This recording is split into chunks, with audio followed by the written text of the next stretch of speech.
No ar, o último programa dessa semana de retrospectivas do 98 Talks para a Rede Mais HD, mais de 250 municípios em toda Minas Gerais nos acompanhando. O Talks, que é um oferecimento da Distribuir Higiene, produtos e soluções inovadoras em limpeza, higiene, desinfecção para sua empresa. Quer saber mais? Acesse aí distribuirhigiene.com.br. Na produção do Talks, Vitor Duarte, Lucas Raj, comigo aqui, nessa gravação que estamos fazendo dessa retrospectiva, Antônio Claré Júnior. Diga lá, Claré. Olá, Paulo Leite, Luiz Fernando Rocha e a todos aqui da Rede Mais que nos acompanham neste finalzinho de ano de 2021. Luiz Fernando Rocha, já citado nominalmente pelo nobre causídico Antônio Claré, está conosco. Bom dia, boa noite, né, Luiz? Tudo bem? Bom dia, boa noite para quem nos acompanha aí também, pessoal da Rede Mais. Prazer mais uma vez estar aqui com vocês. Esse é o último programa. Não é por acaso que eu estou com a mesma roupa de ontem, viu, gente? É porque a gente realmente está gravando aquelas gravações uma paulada atrás da outra para ver se a gente consegue também dar uma descansadinha na semana de Réveillon. Mas eu já queria, Paulo, de cara, nós estamos começando o programa e geralmente o final tem que ser tumultuado. Eu estou com a mesma roupa porque eu não tomei banho mesmo, tá? Você não tem essa desculpa que eu tive, não, né? Mas eu queria desejar, pessoal, um ano legal e agradecer a companhia de vocês nesse ano de 2021 aí, que nós tivemos e lançamos e colocamos no ar essa experiência Talks.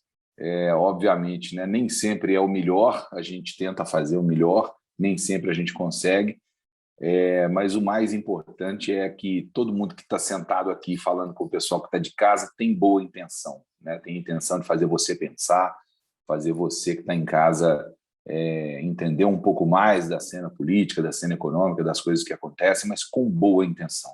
É importante que vocês acreditem nisso, porque nós só estamos aqui por causa disso. Obrigado pela companhia de vocês dois, do Rodrigo, que não está aqui hoje, do Ragazzi, que passou por aqui um tempo também, todo mundo que esteve conosco aqui para esclarecer alguma coisa, para acrescentar alguma coisa. É uma iniciativa muito legal fazer o Talks. Quando você fala que a gente nem sempre fazendo melhor, eu tenho na minha vida uma tese que eu aderi depois de um amigo sempre falar isso para mim: o ótimo é o maior inimigo do bom. Então a gente está sempre buscando fazer bem feito e, é claro, quando a gente atinge o ótimo, aí sim a gente fica na excelência do trabalho, e aí a gente busca isso. Mas aqui a gente faz com muita honestidade, muita transparência aquilo que a gente faz aqui. É isso, Paulo, eu falo do nem sempre ser o melhor, porque nós, às vezes, temos problemas técnicos, né? Nós estamos criando um novo paradigma aí de transmissão de televisão. Nós tivemos coragem de pegar uma televisão aberta e colocar um programa em rede com uma rádio 100% feito por live. Isso realmente traz alguns benefícios, porque nós estamos criando um case, mas traz também algumas dificuldades, porque aparecem problemas que a gente não sabe. Então, às vezes o som de um some, às vezes a gente entra um pouco truncado, mas é isso que eu estou dizendo. A intenção é fazer o melhor e, mais do que a intenção, mais do que ela, tem o nosso compromisso de fazer corretamente, fazer com honestidade. É muito legal quando você escuta um de nós três abrir o coração e falar uma coisa que outra pessoa, talvez na televisão, não falaria, por medo do julgamento, por medo do cancelamento, né? Talvez não fizesse o que a gente faz. Nós estamos aqui falando, eu digo sempre, as pessoas vão se acostumar a entender que é melhor você ter uma programação em que o cara fala o que ele realmente está pensando do que em que ele embute no editorial e tenta enganar o consumidor, no caso o telespectador ou o ouvinte, com uma opinião travestida de notícia. A gente não faz isso aqui, não. Opinião é opinião, notícia é notícia, e é legal porque dá para confiar na gente. É isso. Bora lá, então, bora com o nosso primeiro assunto de hoje. A gente vai falar de um dia que foi muito triste para o Brasil, porque o talento de uma jovem de 26 anos se perder, ir embora da face da terra por conta de um acidente aéreo, é motivo de tristeza. Aqui a gente nem julga a qualidade da música, se sou fã ou não sou fã. Era uma jovem super talentosa, 26 anos de idade, conquistava o Brasil com a sua força, e a cantora Marília Mendonça morreu num acidente aéreo na região de Caratinga, no Vale do Rio Doce, aqui em Minas Gerais. Ela saiu de Goiás para fazer um show em Caratinga, no avião bimotor King Air, fabricado pela Beech Aircraft. Essa aeronave caiu a numa cachoeira a aproximadamente 2 quilômetros da pista de pouso do aeroporto de Caratinga. Pilotos que sobrevoaram a região no momento do acidente relataram que o avião que a cantora estava rasgou fios de alta tensão ligados a uma torre da CEMIG, que fica próximo ao local. Na mesma oportunidade da cobertura jornalística, alguns pilotos relataram a dificuldade de fazer a aproximação do aeródromo de Caratinga, por conta dessas torres colocadas ali e de uma delicadeza para a aproximação, não só pelas torres, mas pela configuração da pista. A morte da cantora motivou uma lei, um projeto de lei, aliás, no Senado Federal, que propõe o estabelecimento de critérios para a sinalização de torres e linhas elétricas. Primeiro, a tristeza de lidar com esse fato, a morte de Marília Mendonça, 26 anos de idade, e depois o fato de que precisa morrer alguém com a projeção de Marília Mendonça para se discutir leis no Senado, no Congresso Nacional, que sejam protetoras ou protetivas para toda a sociedade. O que vocês pensam disso? Clara, você começa aí. Eu vou começar falando sobre a questão da morte, né, da Marília Mendonça. Esses dias eu estava lendo que ela deixou um patrimônio de 500 milhões de reais. É assustador, né? Como é que uma jovem de 26 anos consegue deixar um patrimônio de 500 milhões de reais? O showbiz, né, ele gera muito dinheiro, ele levanta muitos recursos.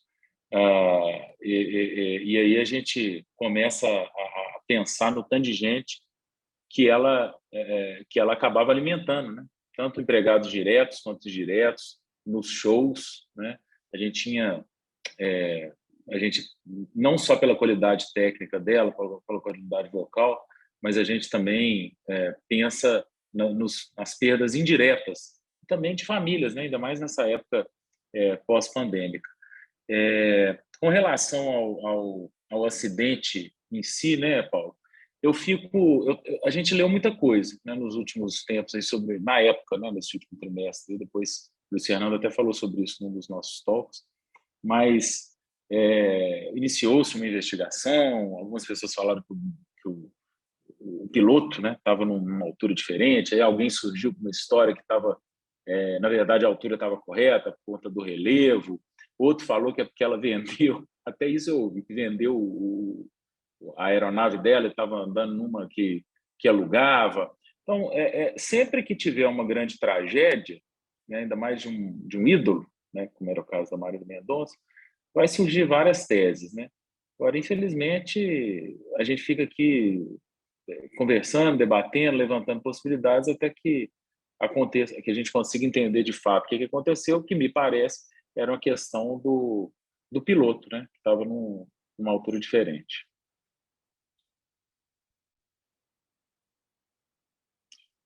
Vou ligar meu microfone aqui para falar com vocês. Gente, eu já tinha falado isso aqui, tinha falado em outras ocasiões, tinha feito críticas, por exemplo, a essa nova música sertaneja.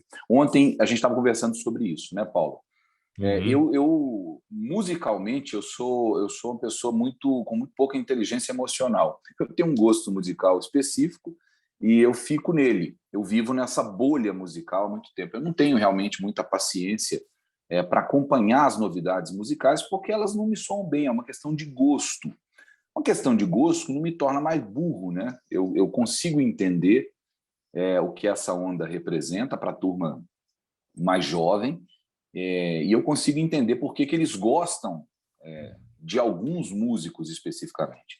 Quando Marília Mendonça morreu, eu realmente não conhecia Marília Mendonça, eu não conhecia nenhuma música dela, não sabia quais músicas eram dela, algumas eu já tinha ouvido, sem dúvida nenhuma, mas não sabia identificar.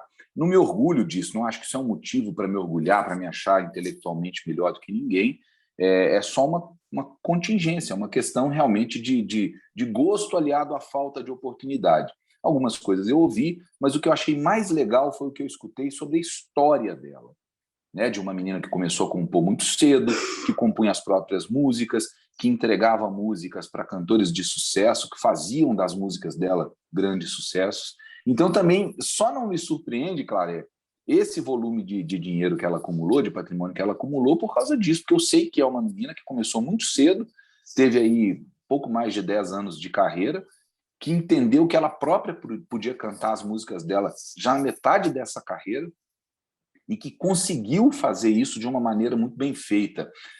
Paulo, depois que ela morreu, o número de seguidores dela em redes sociais quase dobrou, porque pessoas assim como eu não a conheciam, passaram a conhecer a história dela, passaram a conhecer a música dela, gostaram e foram lá e foram acompanhar o que já tinha sido postado nos últimos anos. Ela foi, durante 2 semanas, ela colocou 74 músicas dela entre o top 200 do Spotify. 74 músicas entre o top 200. É impressionante. Então, assim, tinha uma produção pujante, né? Ela produzia muito o tempo todo, fazia shows que eram mega produções, agradavam ao público que ela tinha que agradar.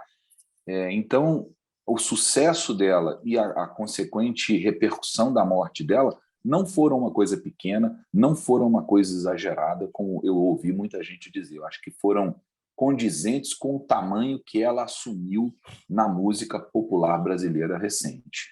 É muito interessante, muito legal que algumas pessoas tenham visto isso antes, né? Algumas pessoas dessa elite intelectual chatíssima do Brasil tenham visto isso antes, como foi o caso que até você citou ontem para mim numa conversa nossa particular do Caetano Veloso, música que você ouviu, né, Paulo? E você gostou.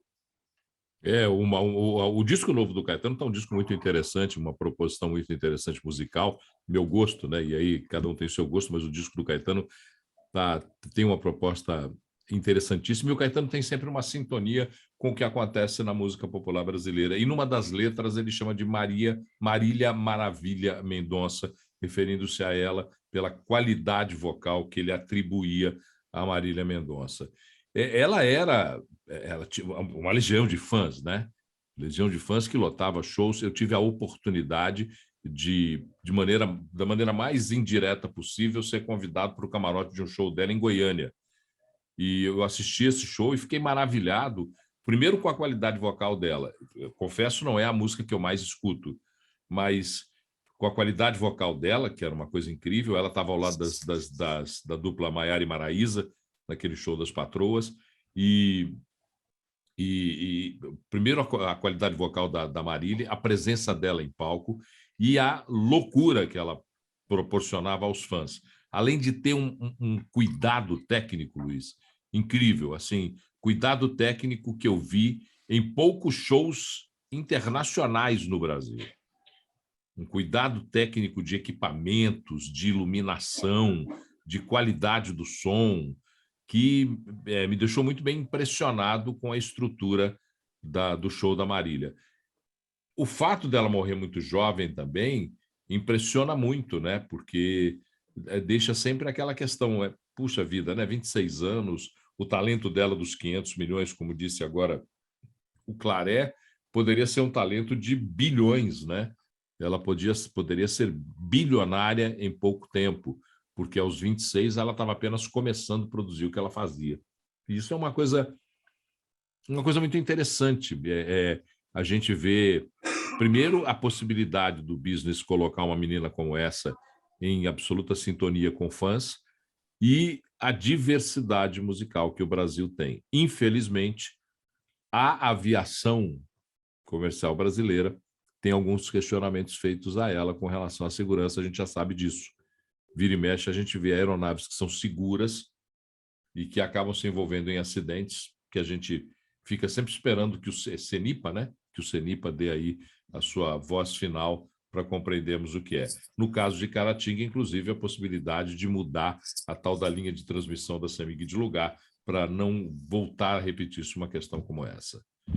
Podemos mudar de assunto? Vamos lá. Vamos lá, então. Vamos mudar de assunto. Vamos falar do STJ.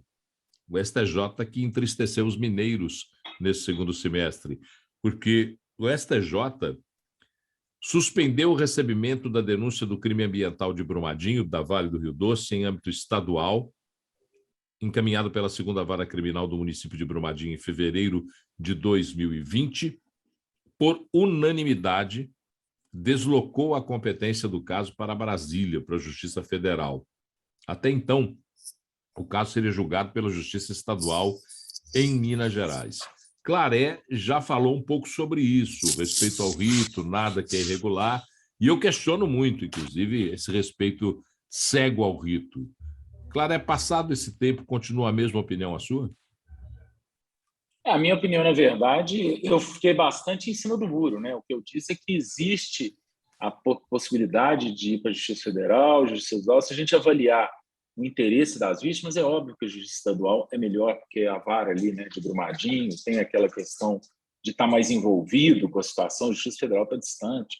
Mas que existe pega na legislação, por óbvio, existe essa pega, para que pudesse ser federal. Não que eu concorde, mas eu só quis, à época dos fatos, dizer que o STJ não estava cometendo nenhum crime, não estava sendo comprado, não estava uma coisa absurda, burrice, nem nada, que existia a pega. Olha, tem uma questão aqui de um crime federal, então puxa, né, a competência federal, tal. Não que eu concorde, eu acho que tem argumentos para o estadual e para o federal, inclusive o do estadual foi muito bem defendido pelo Ministério Público de Minas Gerais, que tem feito belíssimo trabalho, né, nas mãos do doutor Jabes, mas coube ao STJ, aos julgadores, definirem, e eles têm argumentos para levar para os dois lados.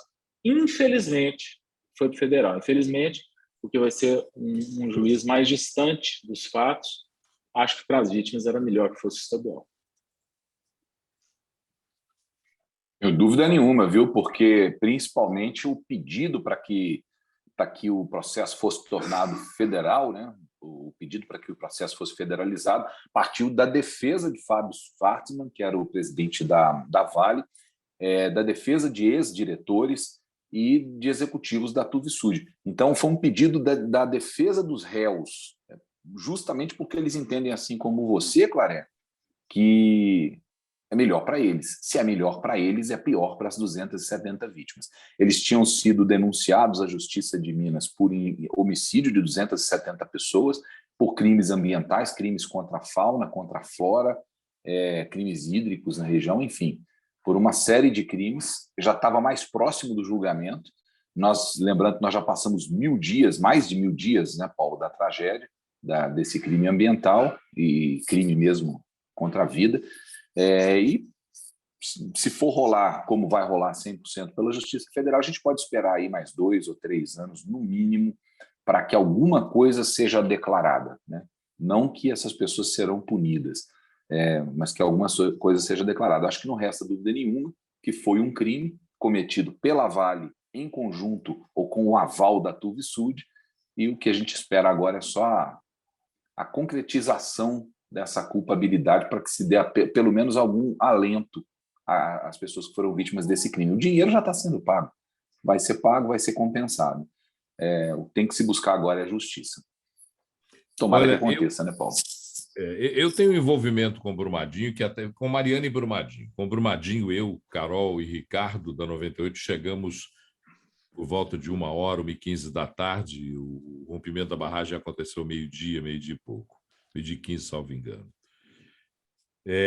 Ouvimos relatos de pessoas que diziam que a Vale já fazia movimentações na região de esvaziamento da região e de compra de terrenos, ou avaliação, nem compra, avaliação dos terrenos a jusante da barragem, a B1 do Córrego do Feijão.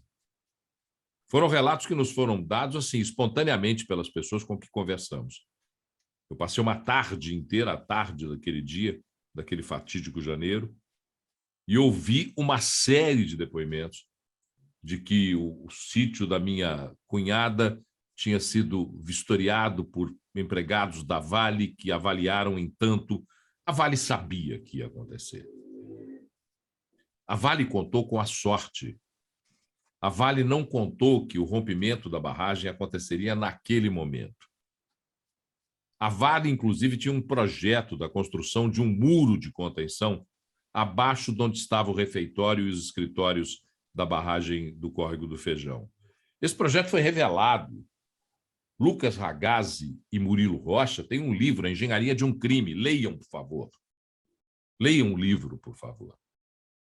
Esse crime é um crime cometido com conhecimento. É doloso.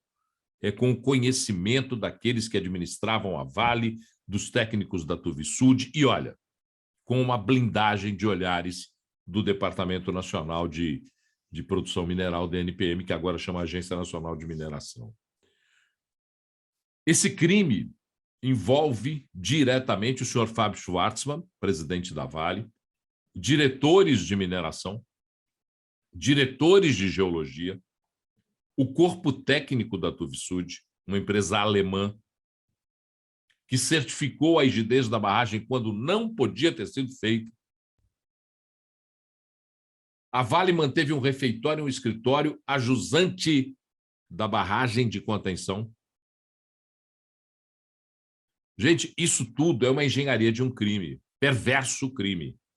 E o que me incomoda, meu caro Claré, que representa entre nós aqui o entendimento do direito, o que me incomoda é o argumento dos advogados de defesa, que dizem, prestem atenção, o crime de Brumadinho, e eles chamam de acidente de Brumadinho, mas é crime, causou danos a sítios arqueológicos de responsabilidade federal e que o processo tem atribuições da Agência Nacional de Mineração. É de uma perversão tão grande tudo isso, é de uma indignação tão grande tudo isso. Eu até parabenizo os advogados do senhor Fábio Schwartzman, da Vale, da Tuvisud, por terem tido um argumento tão brilhante, entre aspas, como esse adotado por eles.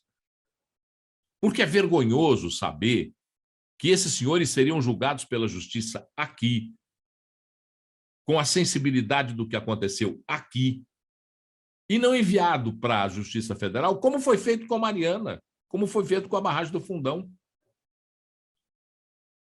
A barragem do Fundão, inclusive, que tem crimes cometidos pelo ex-governador Fernando Pimentel, crimes cometidos pela ex-presidente da República Dilma Rousseff, que sobrevoaram a barragem do Fundão e foram se reunir com os diretores da Samarco.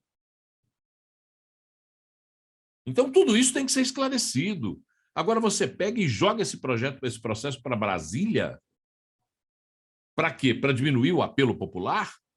Para diminuir a sensibilidade do fato? Ou é só uma manobra jurídica bem feita? Me incomoda muito, me incomoda demais. Eu não consigo concordar com isso. Vão passar tempos, eu vou ser processado um dia por falar tão claramente sobre isso. Tenho certeza que vão me amolar muito porque eu falo sobre isso. Eu tenho certeza que vão me incomodar muito porque eu falo sobre isso. É crime ambiental, é crime contra a vida. 270 pessoas morreram, 272, dois bebês na barriga das gestantes. 272 pessoas morreram e a esperança de quase 10 mil pessoas ou 12 mil pessoas que tinham envolvimento direto ali daquela ação foi jogada no lixo. Fora o prejuízo dos que ficam ribeirinhos ao Rio Paraupeba, na margem do Rio Paraupeba, fora tudo o que aconteceu, a destruição da esperança em Brumadinho, a quebra de alguns processos de vida que são fundamentais para o desenvolvimento da vida de uma pessoa. Então, levar esse julgamento para Brasília é mais uma vergonha da justiça brasileira.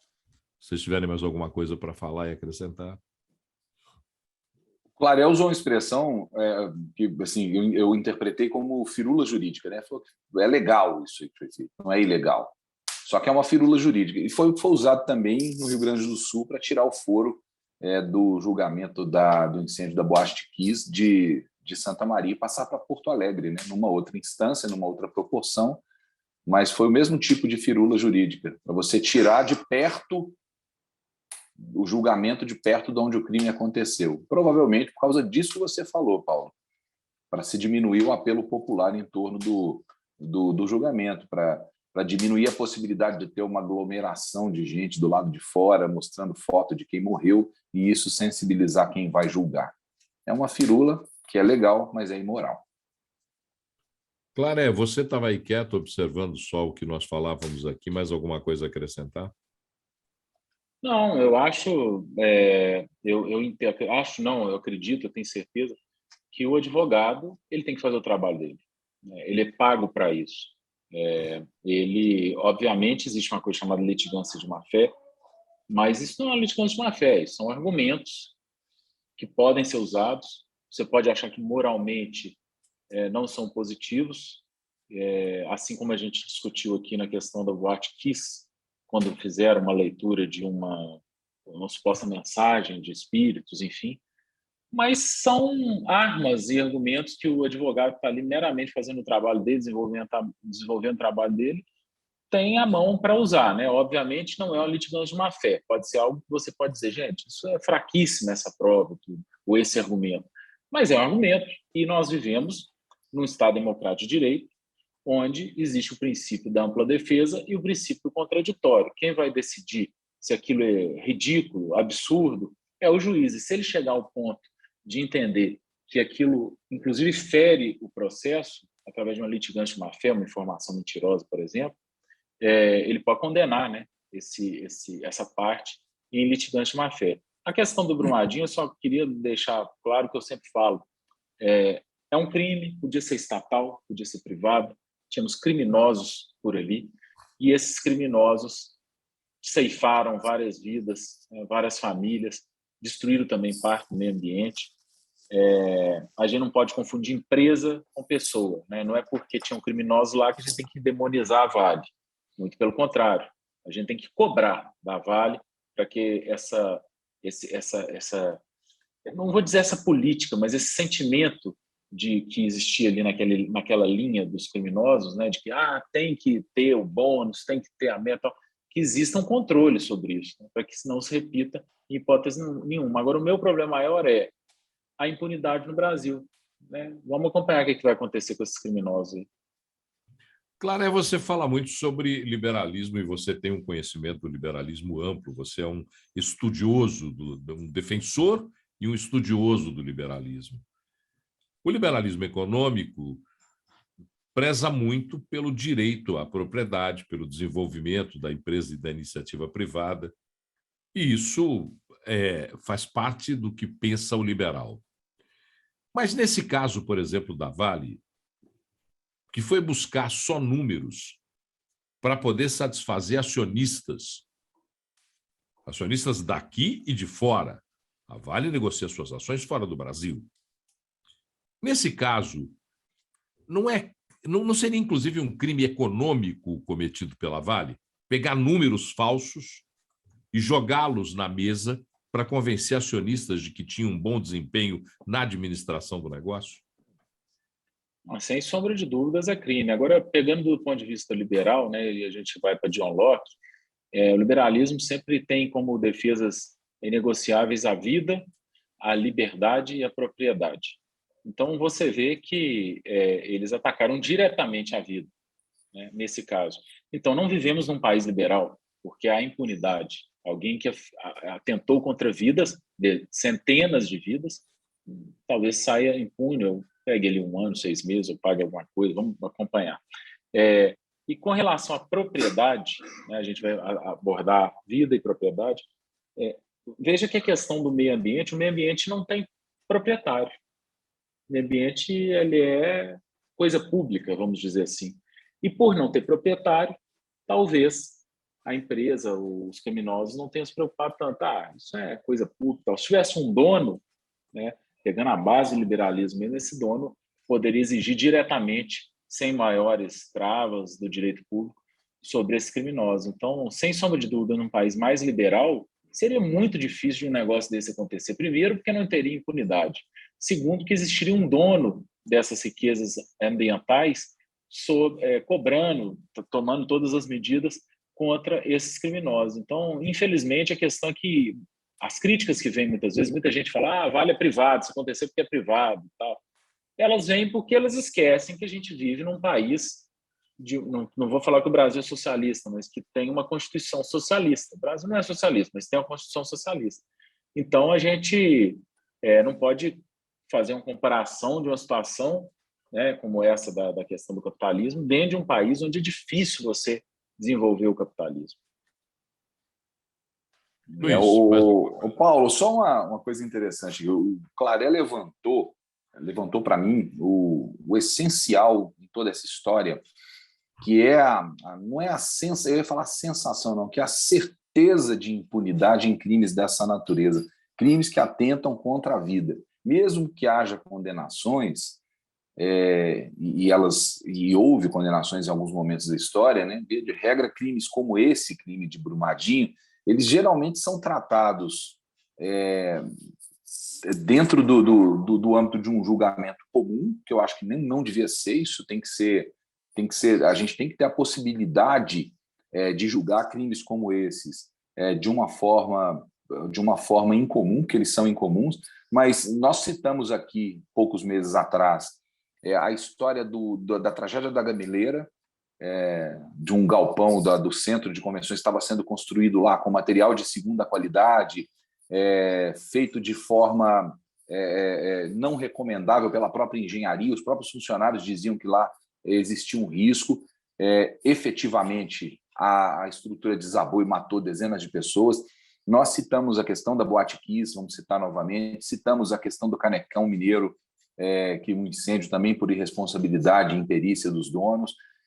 Tem vários casos, o prédio que caiu no Buritis, na época de chuva, aquele prédio do Nava, no Rio de Janeiro, daquele deputado, várias situações. Paulo, a gente consegue enumerar extensos casos brasileiros em que houve negligência, imprudência, imperícia, ganância, alguma coisa que provocou um acidente e resultou em mortes, e na maioria das vezes essas pessoas não são punidas como deveriam, não são presas. Se são presas, não ficam muito tempo, e se são condenadas há muito tempo, como são réus primários, muitos deles ficam em liberdade. Então, essa certeza de impunidade para crimes dessa natureza, eu acho que torna o nosso país um pouquinho pior do que ele poderia ser, todos os dias. Vamos falar de mais um assunto, que é um assunto que provoca discussões acaloradas, ideológicas, pessoais, que é a respeito do uso de máscaras. Duque de Caxias, em outubro, foi a primeira cidade no Brasil, Duque de Caxias, na Baixada Fluminense, que tornou desnecessário e desobrigado o uso de máscaras. Na época, Duque de Caxias tinha 46,8% da cobertura vacinal completa, 70% da sua população acima de 12 anos com pelo menos a primeira dose do imunizante. A medida acabou sendo derrubada pela Justiça Fluminense em 2 instâncias. Aí a discussão agora, libera ou não libera, alguns municípios pensando em desobrigar, mas voltando atrás, alguns municípios querendo discutir isso mais abertamente. Em Minas Gerais, por exemplo, Ipatinga só usa máscaras em locais fechados. Nos locais abertos está desobrigado o uso da máscara. Vocês acham, e eu começo falando com o Luiz Fernando, vocês acham que o desobrigar do uso de máscaras impacta nos números do combate à Covid, Luiz? Paulo, eu acho que é uma coisa que já foi comprovada, né? Que as máscaras reduzem até 65% o risco de contaminação. Então, eu não vejo dúvida nenhuma nisso. A gente sempre fala muito nisso aqui. Antes da gente conhecer a realidade, por exemplo, dos asiáticos, né, que usam máscaras comumente quando estão doentes, usam máscaras no transporte público, em locais públicos, a gente achava aquilo meio esquisito, né? Os caras estão andando de máscara no metrô, por quê? Hoje a gente entende por que eles fazem isso. E eu acho que é uma cultura que deveria ser incorporada ao nosso meio de vida, que a gente use quando nós estamos correndo risco de contaminar alguém, porque historicamente já se entendeu que o risco fica menor. A implicância que algumas pessoas têm com o uso de máscaras, e aí eu incluo o presidente da República, algumas pessoas que o seguem, tem mais a ver com uma pirraça ideológica mesmo, como você bem disse no começo, do que com alguma sensação de que isso não faz diferença. Porque não é possível, a gente vê que faz diferença. A gente vê que é uma questão de segurança. Eu odeio máscara, me incomoda profundamente, mas eu pretendo continuar usando por um tempo ainda, até que eu tenha realmente 100% de segurança. É uma escolha pessoal. Quando o município, o estado, o país desobrigarem o uso, vai ser uma escolha pessoal. E quando for uma escolha pessoal, cada um tem que seguir de acordo com a sua consciência e a sua necessidade de preservação da própria saúde da família. Eu não vejo isso como um ponto que vá crescer como discórdia, não. As pessoas, na medida que desobrigou, ela usa se quiser. Eu prefiro continuar usando até que eu sinta segurança para mim e para minha família. Eu acho mais inteligente, sabe? Claro, alguns países fora outros países do mundo adotaram a máscara, desobrigaram a máscara e agora, recentemente, voltam a tornar obrigatório o uso da máscara. A máscara deve ser obrigatório, o seu uso? Como entender o uso da máscara? Como convencer pessoas, se ele tiver que ser obrigatório, como convencer pessoas que não querem usá-la a usá-la? Pois é, a máscara é um negócio chatíssimo. Eu não aguento mais máscara, mas claramente ela tem seu resultado, né? Os países da Europa e alguns estados dos Estados Unidos estão voltando com a máscara por causa da Ômicron, né? Que tem grande difusão. Por mais que seja um vírus mais frágil, 80% mais frágil que a Delta, ele contamina, né? E se você pegar proporcionalmente, você vai contaminar mais gente. Por mais que seja 80% mais fraco, vai adoecer mais gente, vai hospitalizar mais gente. Eu acho que a gente podia pegar essa cultura, sabe, do oriental, que o Luiz Fernando falou aí, de quando estiver doente, não estiver se sentindo muito bem, usa máscara e tal. Isso para eternamente, né? Para agora, é um momento de preocupação, né? Está tendo uma alta de hospitalizações, infecções no mundo todo. Por mais que a gente esteja avançando na vacinação, não custa usar máscara ainda. Vamos usar, vamos esperar passar o verão, entender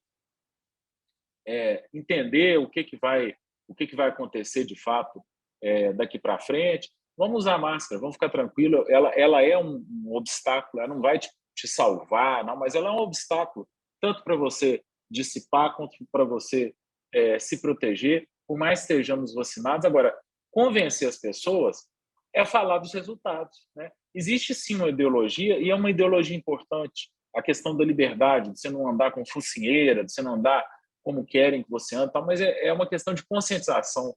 Gente, vamos usar pelo menos em ambiente fechado, né? Não custa. Eu acho que em ambiente aberto, Paulo, honestamente, a gente com vacina e tal, não me convence muito. Mas em ambiente fechado, né, vamos usar essa máscara, não custa usar máscara, pelo menos por enquanto.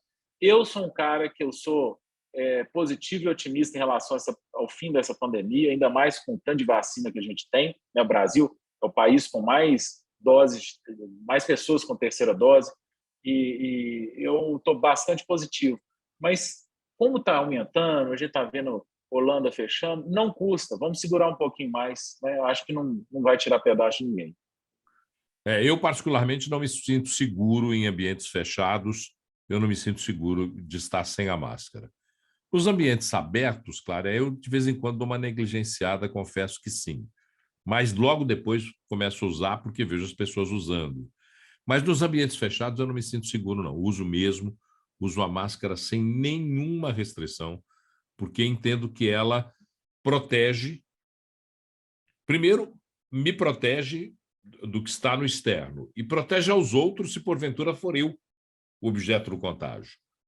E essa consciência a gente tem que ter de não ser o vetor da condução desse contágio, dessa pandemia que mudou, desse vírus que mudou toda a nossa compreensão de relação, inclusive. Né? Eu tenho visto muita gente, claro, que eu chego, estendo a mão, porque eu apto estender a mão, e a pessoa vai com a mão fechada. Tenho visto muita gente fazer isso, porque ainda tem o medo, o receio do que pode acontecer nesse período de contágio do coronavírus. Gente, eu não sei nem quanto tempo falta nessa nossa conversa, mas nós vamos tocando a conversa aqui, porque agora eu quero botar uma pimenta nesse vatapá. Tema Paulo, livre aberto. só uma coisinha antes de você botar. Pois não. Essa coisa do não saber como fazer, né, é muito curiosa. Ontem eu tive aí na rádio, metade das pessoas eu cumprimentei, metade não, um terço eu cumprimentei apertando a mão, um terço com um soquinho, um terço com um abraço. Aí você vai meio no instinto, do jeito que dá. Se eu cumprimento, se eu te encontrar, Luiz, eu devo eu vou te dar um abraço e um beijo. Abraçá-lo Então tá bom, porque eu vou abraçar vocês dois e vou beijá-los também, tá bom? Porque estou com minhas também. 2 doses. Estou com Eu minhas 2 também. doses. Vocês dois, na velharia de Vossas Excelências, já devem estar com 3 doses, me sinto seguro. Mas aqui, isso é interessante pelo seguinte, e um outro hábito que a gente está criando, né, é de justificar. A gente vai dar a mão, ou abraçar, ou dar o soquinho e justificar. A gente não sabe como fazer. Ou você fala assim, não, vamos dar as mãos aqui, porque eu já estou vacinado, eu já tive Covid, deixa eu te abraçar, que eu estou tranquilo, estou imune. Para cada pessoa, a gente tem que justificar o que a gente vai fazer quando encontra com uma pessoa, principalmente que a gente não vê há muito tempo. E a gente tem muita gente que nós não vemos há muito tempo, por causa de quarentena, que a gente está doido para ver, e que quando a gente vê, ele vai querer abraçar. Então, é uma coisa curiosa, é um hábito novo que está se criando e uma forma nova de se relacionar que a gente está criando com essa coisa da pandemia, né, Paulo? Nós vamos falar sobre a Ômicron aqui, mas o Claré já falou, é uma variante nova, nós não temos nem domínio dela, parece de grande contágio, mas parece de baixa, pelo menos tudo que se diz de baixa letalidade, de baixa gravidade, então a gente tem que estar atento a ela. Mas eu queria jogar um tema livre aqui, porque nós estamos terminando 2021, vamos começar janeiro, e na primeira semana de janeiro, tenho certeza, mais do que nunca, o debate eleitoral estará posto à mesa. E nós já começaremos a entender muito mais claramente quem são os players dessa disputa, tanto no plano estadual como no plano federal. Então, eu queria uma análise de vocês, e aí nós temos aí 10 minutos para fazer esse fechamento. Eu queria uma análise de vocês sobre o que vocês pensam desse ano eleitoral, o que vocês sentem, como será essa disputa eleitoral de 2022. Eu vou te falar aqui, inicialmente, Paulo Leite, que eu espero ser surpreendido em alguns sentidos, né?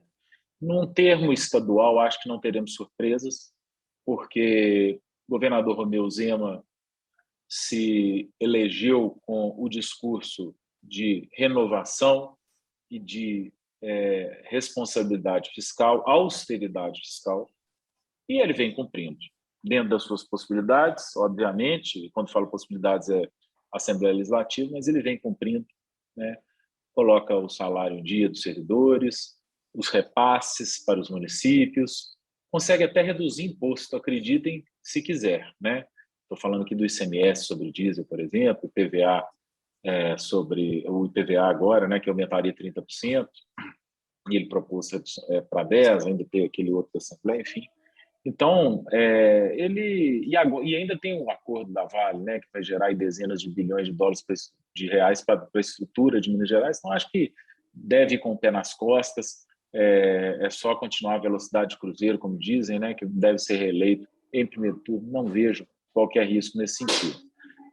Já com relação federal, estou esperando surpresas, porque as pesquisas mostram Bolsonaro e Lula, e me parece sempre isolado, né? 40 Lula, 30 Bolsonaro, e aí vem alguém com 10.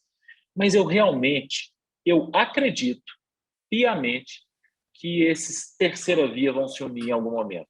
Eu acredito que Moro, Dória, o Dávila, né, do Novo, e outros. O Ciro não, eu acho que o Ciro tem a questão dele de... Ele é um Bolsonaro de esquerda, né? A verdade é essa. Para quem está criticando Bolsonaro, não faz sentido votar em Ciro para mim. Que essas loucuras do Bolsonaro, o Ciro também vai fazer, só que de esquerda. Então, é só dar uma apertadinha. Olha a entrevista, dá uma cutucadinha, ele pira. Então, é o seguinte, eu acredito que em algum momento esse pessoal da terceira via vai falar, vamos sentar aqui? Gente, eu tenho 4, você tem 5, você tem 11. Vamos juntar, é nossa saída. E aí a gente pode ter uma muito positiva surpresa. Essa é a minha expectativa para esse ano de eleição. Agora, até lá, pode esperar. Em nível estadual, eu acho que o Legislativo vai tentar atrapalhar um pouco o Executivo, pelo menos eu acho. E em nível federal, eu acredito que a gente vai continuar aí com a boa relação que existe do Lira, né, com o Bolsonaro e tudo, e essas terceiras vias aí talvez se unindo.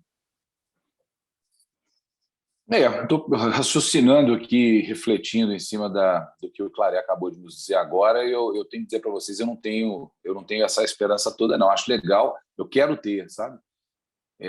Acho que o meu exercício para essa virada de ano, para a gente entrar nesse ano eleitoral, Paulo, responder ao que se perguntou e ao que o Claré muito bem disse aí agora, é de como eu mesmo vou agir, sabe? Eu preciso definir qual vai ser minha ação. Eu tenho, na minha vida, entre os meus amigos queridos, pessoas que eu gosto muito, pessoas que estão próximas de mim, eu tenho gente que tem um pensamento mais radical à esquerda e gente que tem um pensamento mais radical à direita. Nos dois casos, eu discordo frontalmente. E eu tenho por costume, quando eu discordo frontalmente, eu conversar sobre esse assunto. Eu tentar entender, eu ouvir e eu contra-argumentar. Eu não sei se eu vou ter paciência para fazer isso nesse ano que está entrando de eleição. Acho que a chegada dos meus 50 anos delimitou uma área menor, um filtro mais estreito, um filtro menor de paciência para eu lidar com pessoas que não sabem ouvir, sabe? Pessoas boas, de bom coração, bem intencionadas, mas que não sabem ouvir. Pessoas que compartilham notícias falsas, pessoas que tentam te convencer do que ela acha que é certo, sem ter argumento para isso, sem aceitar um confronto, sem aceitar um bate-papo. Eu não sei se eu tenho paciência para isso. E eu acho que muitos brasileiros estão com essa mesma sensação, estão nessa mesma toada minha. E isso é preocupante, porque quando a gente não está aberto mais à discussão, quando a gente não está mais a fim de debater, você corre o risco de levar isso com uma certa omissão. A gente disse mais cedo aqui, Paulo, que é um direito também democrático do cidadão simplesmente não escolher. É um direito democrático você dizer não para você, não para você também.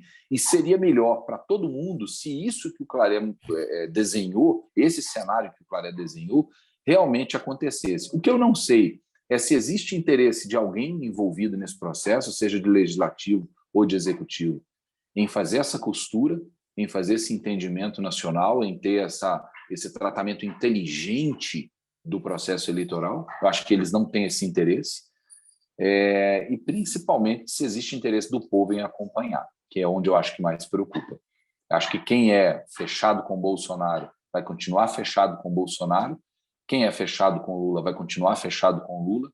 Isso garante aí uns 20% para cada lado, e o resto, que é o grosso, que é a maioria, que é mais de 60% da população, vai ficar ali em cima do muro. Na hora que a árvore chacoalhar, uma parte vai cair para a direita, uma parte vai cair para a esquerda, uma parte vai cair para frente, e nós vamos ter uma eleição com menos representatividade para governo a partir do ano que vem, de qualquer forma. Bom, eu penso, no plano estadual, penso que nós teremos uma disputa mais tranquila para o governador Zema. Um dos players da disputa era o prefeito de Belo Horizonte, Alexandre Calil, mas não conseguiu desenvolver campanha até agora, né? Nós temos ainda mais alguns meses aí no ano de 2022, mas até agora não conseguiu desenvolver um discurso de campanha que seja aglutinador de eleitores ao seu lado. As parcerias de Calil são claras, evidentes. Calil já tem traçadas parcerias. Junto com Calil vai o presidente da Assembleia Legislativa do Estado. Não se sabe em que posição ou em que função, mas irá com ele. Isso já está claro, está evidente. Então, vai tentar se entender o que vai acontecer dessa mistura. Recentemente se falou aqui no Talks, não, eu ouvi em roda de amigos, a respeito do surgimento de um terceiro nome, mas os terceiros nomes falados em Minas Gerais não têm expressão alguma, não ofereceriam nenhuma resistência nem a Calil, nem a Zema. E Zema, para mim, ainda é, com larga margem de vantagem, o favorito na eleição em Minas. No plano federal, eu acho que a terceira via só virá, eu estou falando isso há mais tempo. Fiquei feliz outro dia porque o professor Adriano Janturco também publicou essa opinião, eu já tinha dado essa opinião há um tempo entre amigos e aqui no Talks, de que a terceira via virá da centro-direita. A terceira via não virá voltada para a esquerda. A esquerda não tem capacidade de aglutinação no segundo turno. A aglutinação no segundo turno ela virá da centro-direita. E, eventualmente, até de alguns setores mais da esquerda descontentes com os rumos da esquerda. Mas a centro-direita será o fiel da balança dessa eleição.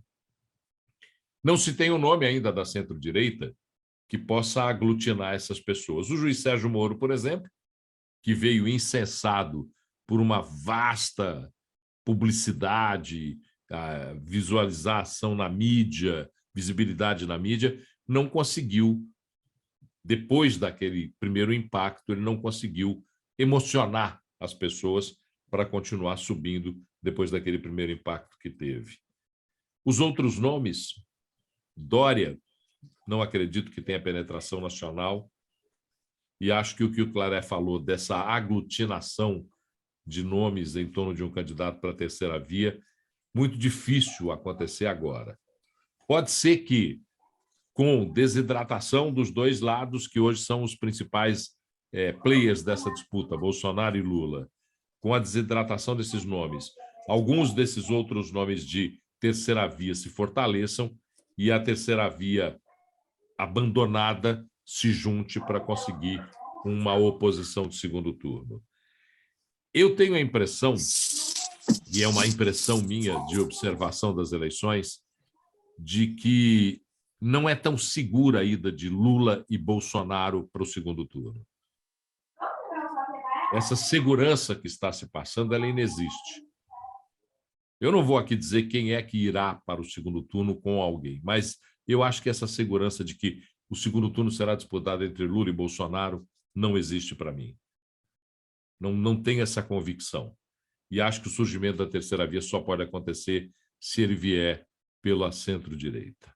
Mais alguma coisa para a gente acrescentar aí nessa prosa? Porque agora a gente já está indo para o encerramento do programa. Só dizer que eu acho difícil o Sérgio Moro emocionar alguém com aquela voz de pato esganado que ele tem. Eu acho difícil demais. E quando eu vejo o Dória dançando no palco, igual eu vi num vídeo que eu recebi esses dias aí, eu acho que ele também consegue emocionar muita gente, não. Não vai ser por aí, não. Por isso que eu acho que o Sérgio Moro deve contratar uma boa comunicação e nos emocionar pelo que ele fez pelo Brasil. Um grande herói brasileiro que mostrou o que se faz com gente corrupta. Bom, tá aí as nossas opiniões colocadas. Isso não significa que nenhuma das nossas opiniões pretende cristalizar a sua. Muito pelo contrário. Nós queremos que você discuta daqui para frente e aprimore o seu voto, principalmente no legislativo, viu? Aprimore bem seu voto para deputado estadual, federal e senadores, para termos um país com melhores quadros no legislativo. Claré, você tem alguma mensagem? É o último programa, Claré. A gente só volta ano que vem agora, Claré. Pois é, um 2022 de muito sucesso para todos nós, mas acima de qualquer assunto de política, economia, eu vou desejar saúde, que a gente possa respirar aliviado com, finalmente, a transformação dessa pandemia em endemia, né, como uma influenza, e vida que segue, 22 para todo mundo, de muita saúde. Luiz? Faço das palavras do Claré as minhas. Saúde para todo mundo que nos acompanha, que é isso que a gente precisa. Mas podia vir acompanhado também de um pouquinho de sabedoria e um pouquinho de inteligência emocional para a gente lidar com o momento que se desenha. Só isso. Paulo Leite, obrigado pela companhia. Claré também. Até ano que vem. Obrigado, Luiz. Obrigado, Claré, pela companhia. Obrigado a você que nos acompanha até agora para 2022. Eu espero que você seja o protagonista da sua vida. Não terceirize o protagonismo para ninguém, não. Transforme a sua vida, porque transformando a sua vida, você transforma a vida de todos que estão no seu entorno. Um grande abraço, um feliz ano novo e a gente volta no dia 3, segunda-feira, com mais uma edição do 98 Talks. Até lá.